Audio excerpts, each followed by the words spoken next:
अगर भारत माता की सेवा में उस शहीद, उस सैनिक ने अपना कोई अंग खो दिया, उसको टैक्स मान के और उसकी डिसेबिलिटी पेंशन को अतिरिक्त इनकम मान के उस पर टैक्स नहीं लगना चाहिए। एक हाथ से सोल्जर को सल्यूट और दूसरे हाथ से इनकम टैक्स का नोटिस नहीं दे सकता, इसे विड्रॉ करना चाहिए। Sir, bank account are meant to give financial security.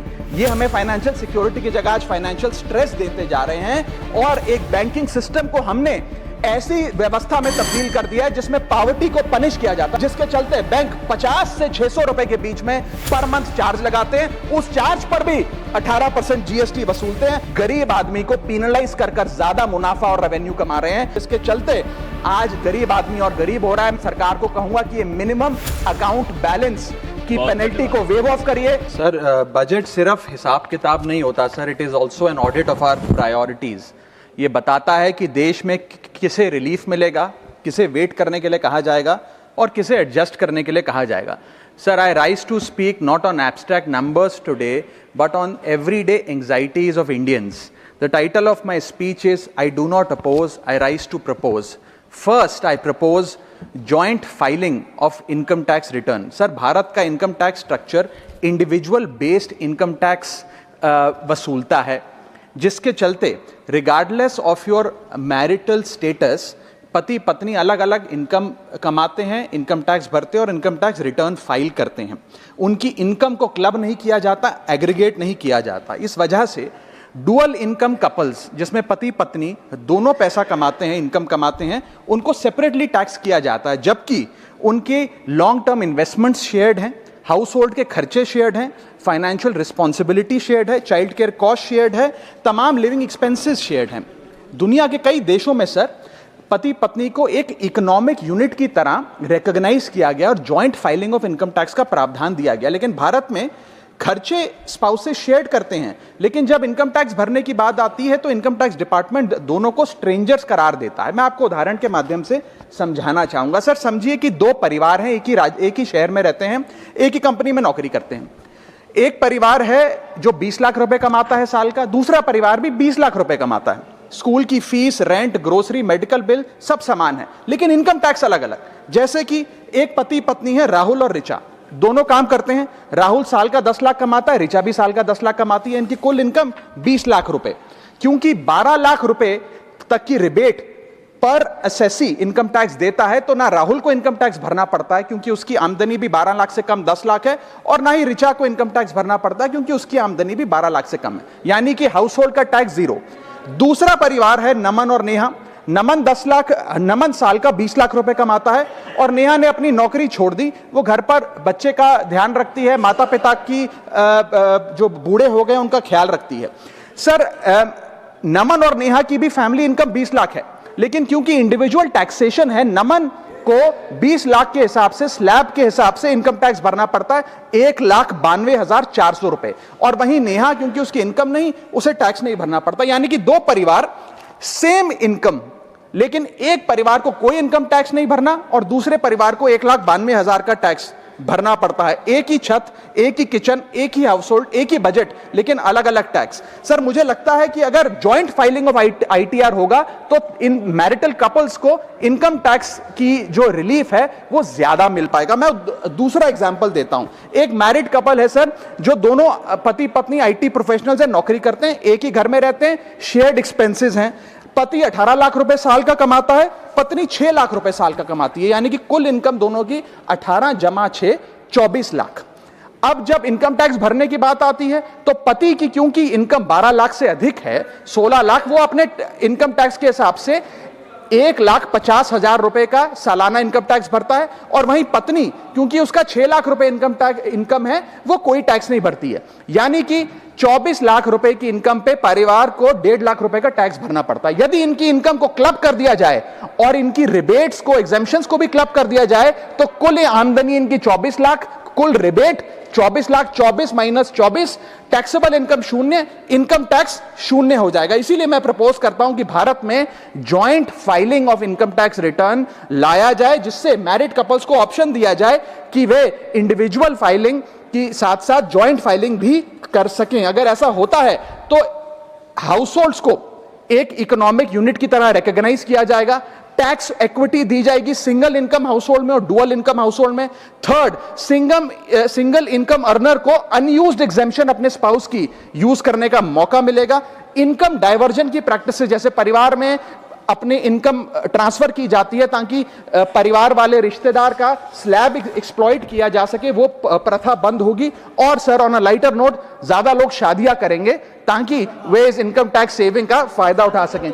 Sir, international comparison मैं करना चाहूंगा। यूनाइटेड स्टेट्स, जर्मनी, फ्रांस जैसे देशों में जॉइंट आईटीआर का सिस्टम लागू है। सर, हमारा इनकम टैक्स स्ट्रक्चर कंपनियां रिकॉग्नाइज करता है, पार्टनरशिप रिकॉग्नाइज करता है, कॉर्पोरेशन रिकॉग्नाइज करता है, यहां तक कि हिंदू अनडिवाइडेड फैमिली को एज एन एसएससी रिकॉग्नाइज करता है। लेकिन हमारे समाज का मोस्ट फंडामेंटल इकोनॉमिक यूनिट, एक न्यूक्लियर फैमिली, पति पत्नी को as one single economic unit recognize नहीं करता, जो करना चाहिए। Sir, my second submission is I propose remove tax on disability pension on armed forces. Sir, एक सैनिक जब बॉर्डर पर गोली खाता है तो या तो वो शहीद हो जाता है, या यदि वो बच जाता है तो उसके शरीर का कोई अंग वो खो देता है, डिसेबल हो जाता है। इसके चलते सरकार उसे डिसेबिलिटी पेंशन देती है। ये कोई एहसान नहीं है, ये इनाम नहीं है, ये मुआवजा है, क्योंकि उसने देश की रक्षा करते हुए अपना एक अंग खो दिया, अपनी एक चीज, अपनी जीवन, अब वो एक रिड्यूस्ड क्वालिटी ऑफ लाइफ जिएगा। लेकिन विडंबना है कि आज हम इस डिसेबिलिटी पेंशन पर भी इनकम टैक्स लगाने जा रहे हैं। इस यूनियन बजट 2026 में फाइनेंस मिनिस्टर ने tax exemption on disability pension को विड्रॉ किया है और 1922 से डिसेबल पेंशन आर्म्ड फोर्सेस को जो दी जा रही थी उस पर कोई इनकम टैक्स नहीं था। पहली बार 1922 से लेकर आज तक कोई इनकम टैक्स नहीं लगा, लेकिन अब हम उस पर इनकम टैक्स लगाने जा रहे हैं, जो कि ठीक नहीं है। मैं आपको एक उदाहरण के माध्यम से समझाना चाहूंगा। एक सोल्जर जो 20 साल का जब था, उसने भारतीय फौज को ज्वाइन किया। 25 साल सर्विस करने के बाद एक्सट्रीम कंडीशंस में उसने दिवाली बंकर में मनाई, ईद बॉर्डर पे मनाई, क्रिसमस के दौरान पेट्रोलिंग करी, अपने बच्चों के बर्थडे, अपनी मैरिज एनिवर्सरी, सुख दुख के मौके सब मिस किए।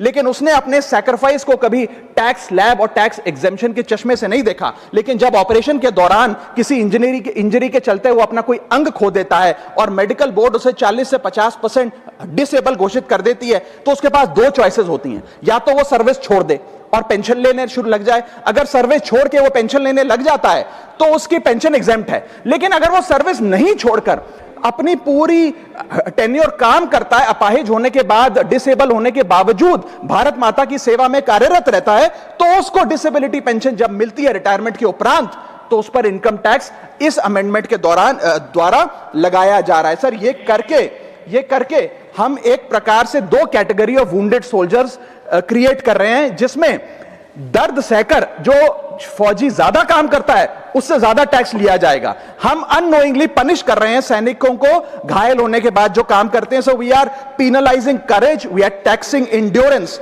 मैं कहना चाहता हूं sir, when the wound is same, service is same, sacrifice is same, tax treatment अलग अलग नहीं होना चाहिए। डिसेबिलिटी पेंशन कोई विंडफॉल गेन नहीं है, कोई बोनस नहीं है, कोई प्रिविलेज नहीं है। अगर भारत माता की सेवा में उस सैनिक ने अपना कोई अंग खो दिया, उसको टैक्स मान के और उसकी डिसेबिलिटी पेंशन को अतिरिक्त इनकम मान के उस पर टैक्स नहीं लगना चाहिए। You can tax income, you can tax profit, but you can not tax a soldiers sacrifice. Sir, मैं बस यही कहना चाहूंगा कि ये ग्रेटफुल नेशन एक हाथ से सोल्जर को सल्यूट और दूसरे हाथ से इनकम टैक्स का नोटिस नहीं दे सकता। इसे विड्रॉ करना चाहिए and restore full income tax exemption on disabled pension for all army personnel. Sir, third मेरा प्रपोजल है no bank charges for not maintaining minimum account balance.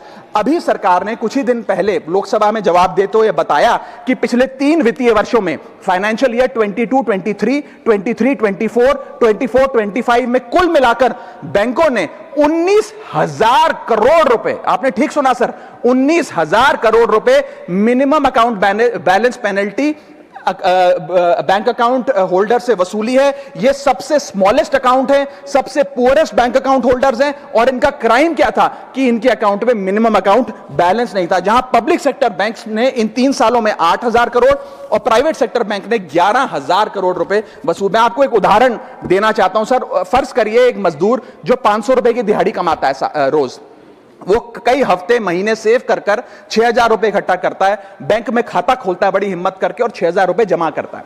एक दिन कुछ महीनों बाद जब आपदा आती है, उसके घर में कोई बीमार हो जाता है, तो वो 6,000 में से 2,000 रुपए विड्रॉ कर लेता है अपने खर्चे के लिए, बचे 4,000 रुपए। लेकिन बैंक कहता है कि कम से कम 5,000 रुपए का मिनिमम अकाउंट बैलेंस होना चाहिए। उस बेचारे गरीब को तो पता नहीं।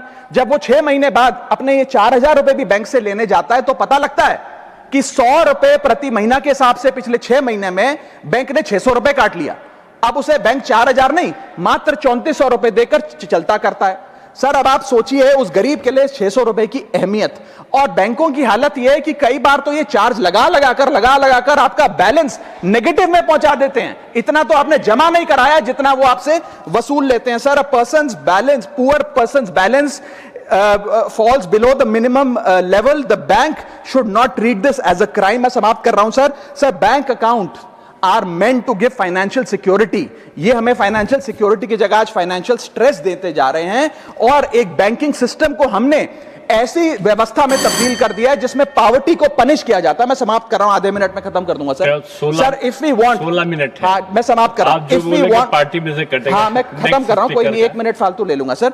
If we want more people to be a part of the banking system for financial inclusion, हमें स्मॉल सेविंग्स को प्रोटेक्ट करना होगा, ना कि पेनलाइज करना। आज देश में अर्बन बैंकों में, अर्बन ब्रांचेस में 5 से 10,000 रुपए मिनिमम अकाउंट बैलेंस रखना पड़ता है। सेमी अर्बन में 3 से 4,000 रुपए, और रूरल ब्रांचेस में 1 से 3,000 रुपए रखना पड़ता है, जिसके चलते बैंक 50 से 600 रुपए के बीच में पर मंथ चार्ज लगाते हैं। उस चार्ज पर भी 18% जीएसटी वसूलते हैं। अंत में मैं बस इतना ही कहना चाहूंगा सर कि आज बैंक गरीब आदमी को पेनलाइज कर ज्यादा मुनाफा और रेवेन्यू कमा रहे हैं, ना कि और किसी सर्विस से, जिसके चलते आज गरीब आदमी और गरीब हो रहा है। मैं अंत में बस सरकार को कहूंगा कि ये मिनिमम अकाउंट बैलेंस की पेनल्टी को वेव ऑफ करिए। हम किसानों के लोन जैसे माफ करते हैं, वैसे बैंक चार्जेस एमएबी के समाप्त किए जाएं इस देश में, और गरीब को फाइनेंशियली इंक्लूड किया जाए।